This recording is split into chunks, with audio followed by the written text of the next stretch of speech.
Bagong Pilipinas, narito ang Police News Express sa mga oras na ito.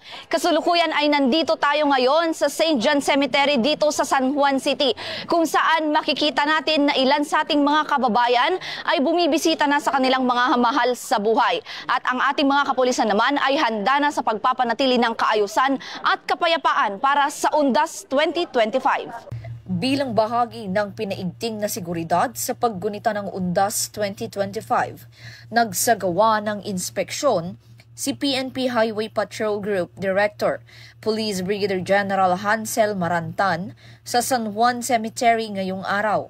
Layunin ng inspeksyon na matiyak ang maayos na daloy ng trapiko at seguridad ng mga motorista at bisitang dadagsa sa sementeryo ngayong Undas.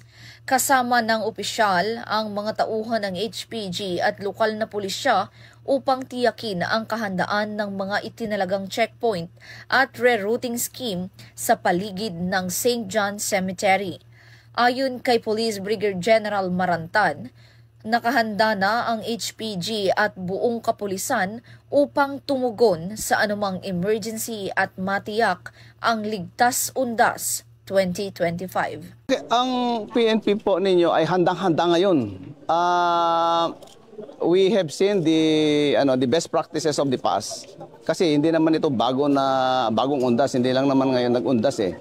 Even then, in the previous years, we have been doing it. So hindi ito bago ko. Kaya nailista natin yung mga best practices natin, nailista natin yung mga challenges of the past, and we have treated it now. Kaya if you visit mga bus terminals, maganda yung there's substantial compliance sa mga bus terminals, and substantial compliance. Actually sa Victory kanina, it's not only substantial but almost perfect compliance sila eh. Kasi magaganda ng mga buses nila. May mga CR pa yung iba.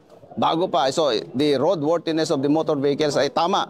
We try to measure randomly yung mga gulong nila, hangin and all that, and the date of production. Tama lahat.